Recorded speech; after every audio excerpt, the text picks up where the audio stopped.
Okay, this is our last day of notes and probability. We're going to talk about different ways to display data. We've already talked about the Venn diagram. We're going to talk about the two-way table and the tree diagram today. And we're going to do some analysis to interpret those diagrams. So a two-way table organizes outcomes in a sample space with an event on each side.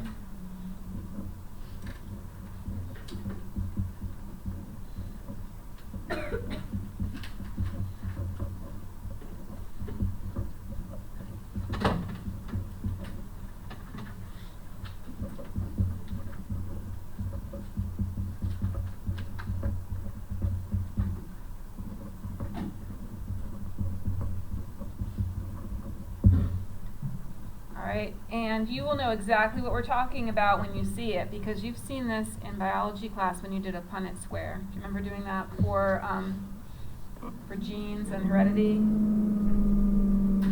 Yeah. All right, so you toss a fair coin twice. What's the probability of getting two heads? Now, we've done the sample space for this before, but doing it in a two-way table is just a good way to organize it. So we're going to have a two-way table with two sides.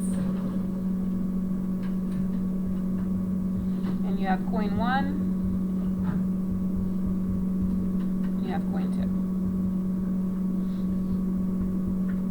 2. So coin 1 could be heads or tails. Coin 2 could be heads or tails. And then in here, you fill in the row and column. So this is in row H, column H, so this is HH, and this is in row T, column H, so this is tails, heads, heads, tails, and tails, tails. Nope.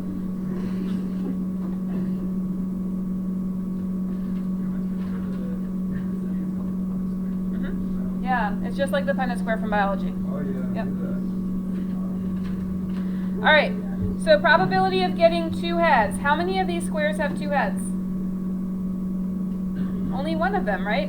So one has two heads out of how many squares altogether? 4.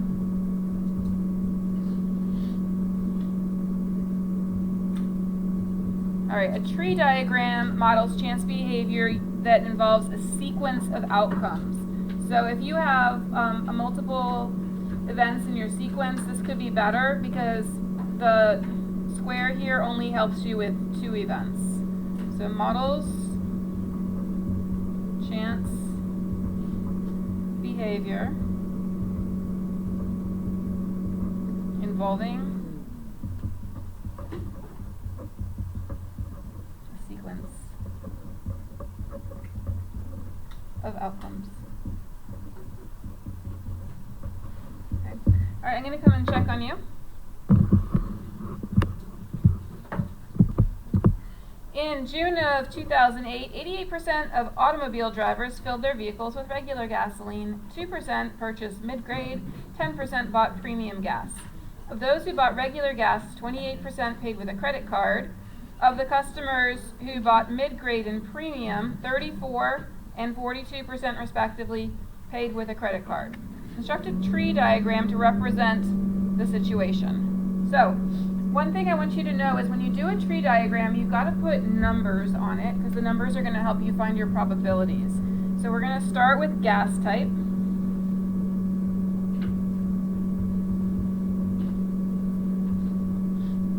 And we have 3 kinds.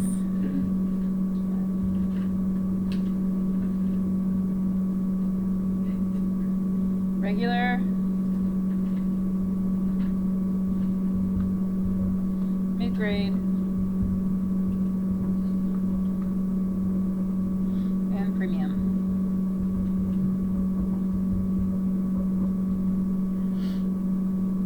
For the tree diagrams, it's going to be helpful to write your probabilities as fractions or decimals, but not as percents, because multiplying percents doesn't work well.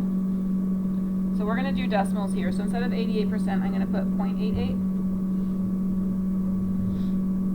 2% is not 0.2. What is it? 0.02. And 0.10.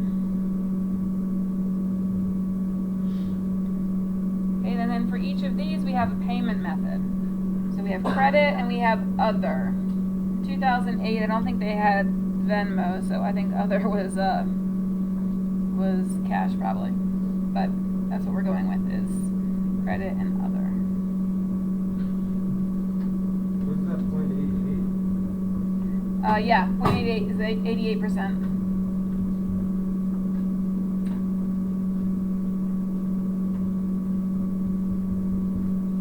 Bless you.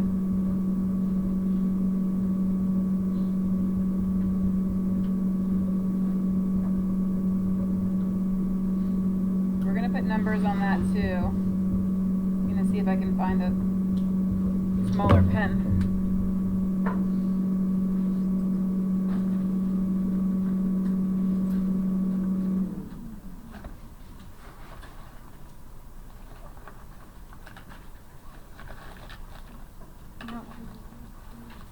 That's fine.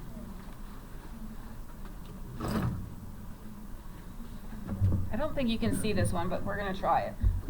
So this one was 28%. No, you definitely can't see that. 28% is 0.28.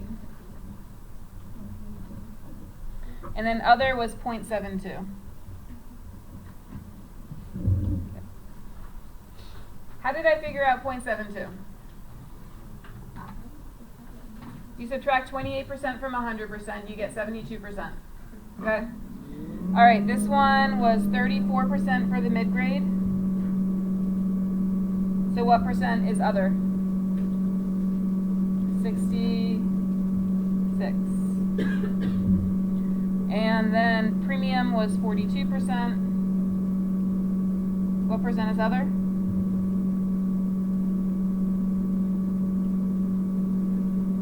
Thank you. Okay. All right, so that is the completed tree diagram. You could have questions that just ask you to make a tree diagram, and so you would need all those numbers in there and all the titles. Can't skip anything. Any questions on the tree diagram? So what it means is there's an 88% chance that somebody's going to have regular gas, and from those people who have regular gas, 28% that they're going to pay with a credit card. So if you want to find the percent chance that they are going to get regular gas and pay with a credit card, then you could multiply those percentages. And I think that's what it says. No, it just says find the probability. So for this one, we want to find the probability that a customer paid with a credit card. And so we need to find each of the three possibilities and then add them together. So we have an 88% chance that they got regular gas, and then of those people, 28% chance that they paid with a credit card. Plus 2% chance that they got mid-grade gas, and 34% chance that they paid with a credit card, and then 10% and 42.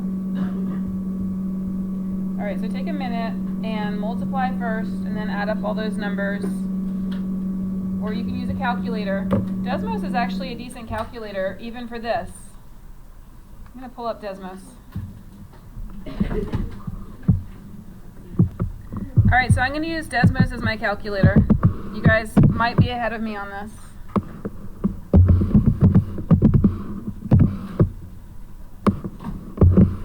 Yeah?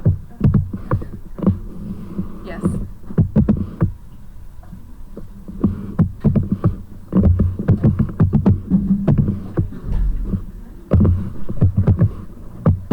Okay, I'm getting 29.52%. Is that what you guys got?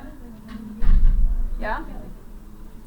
If you did some rounding along the way, you might get something slightly different, but you should get very close to 29.52%, unless I typed wrong. Do you think I typed wrong? No? Okay. Okay.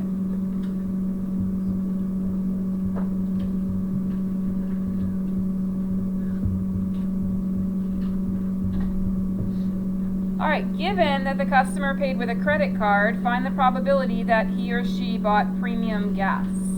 So on the top of your fraction, let's see, let's write this out Find the probability of premium gas given that they paid with a credit card. So on the top, you need the probability that both happened, premium and credit card. And on the bottom, you want the probability of credit card. So luckily, we already know the probability of credit card. That's right here. So on the top, we need to find the probability that it's premium and credit card. So premium and credit card over this one, the probability that we paid with a credit card.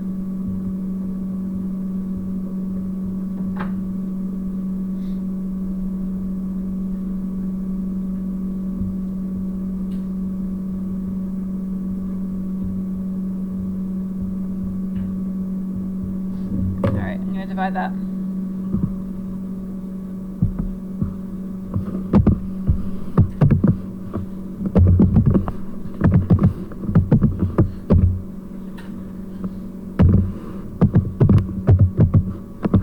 So I'm getting 14.23%. You guys got that? Okay.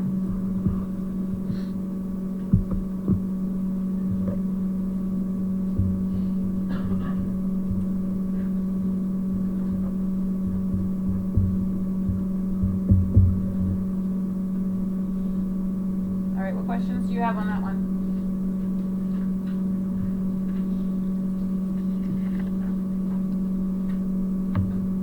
And on the back, we're just going to do a little bit more with Venn diagrams. So when you're ready, turn it over.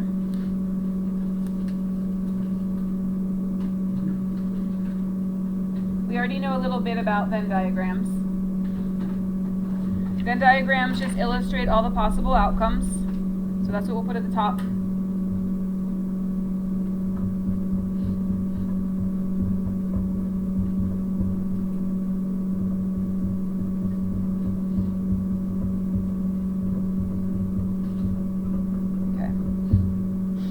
So now we have another Venn diagram problem similar to the one you did in your warm-up, but this time they do tell you how many people study both subjects.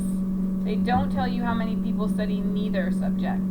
So you're going to have to work on trying to figure out your Venn diagram, and then you are going to figure out your probabilities here. So I'm going to pause for a few minutes and give you some time to think about those.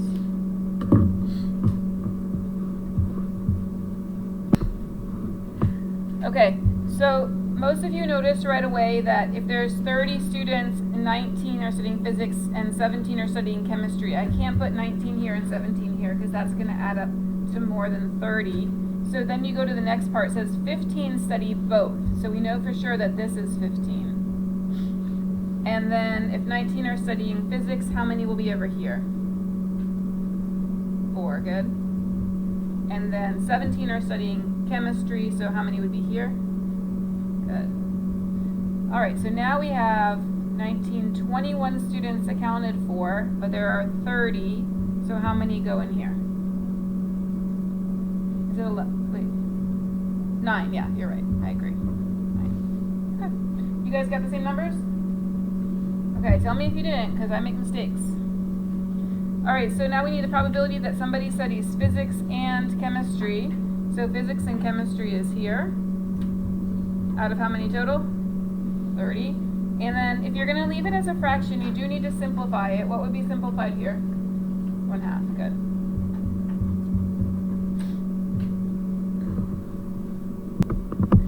All right, and then if you wrote that as a decimal, you would have gotten 0.5, and then as a percent, 50%. Okay? When you take your quiz, I will take simplified fractions, decimals, or percents. They're all fine. I just don't want an unsimplified fraction. All right, studies physics or chemistry. Remember the or is inclusive. So we're going to add the 4 and the 15 and the 2 over 30. So what fraction do we get? 21 out of 30, which is what percent? 0.7?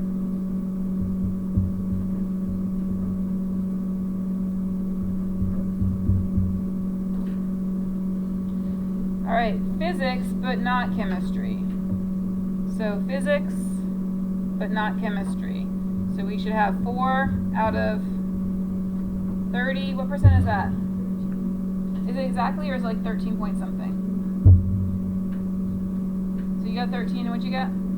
Exactly 13. So we're agreeing on exactly 13%. So 0.13 or 13%. Chemistry, but not physics. Chemistry, but not physics. So 2 out of 30. What's that going to be? 6.6 repeating? Okay. Well, luckily that rounds to 0.67. Wait, 6 point, that's not right. 0.067?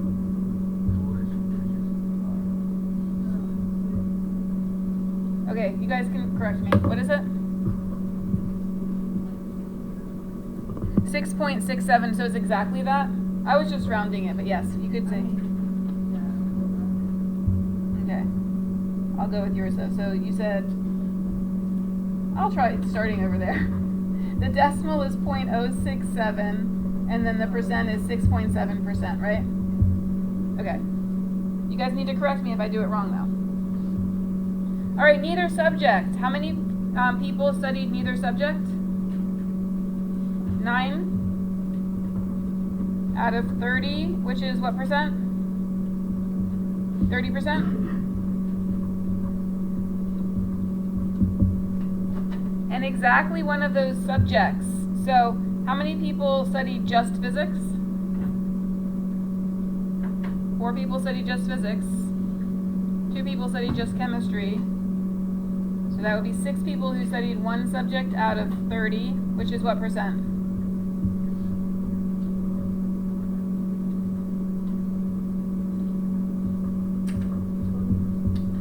Good. All right, I'm going to pause for a second because some people are catching up and we're getting to the hard ones. Okay, so when you have a given, the numerator is going to be the probability or the number. So I'm going to do number in this case because we have a Venn diagram. The number of people who study both over, and then that's going to be over the given information because we're only considering the people who study chemistry. We already know that they study chemistry.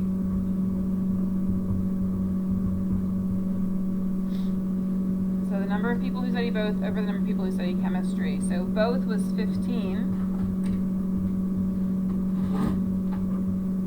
And then chemistry was 17. Has anybody divided that one yet? 88%? Is that rounded correctly? Okay, good, thank you. 0.88 or 88%. Yeah, as soon as we're done. Alright, and then this is studies chemistry given that he or she studies physics. Probability of chemistry given physics. Still both on top. And then over the number that studied physics. So we still have 15 on top. And then the number that studied physics was 19 altogether. So what percent is 15 over 19? What is it? 79%? I was expecting it to be smaller than this one, right? So 0.79 or 79%. Did anybody get different numbers? You good with those?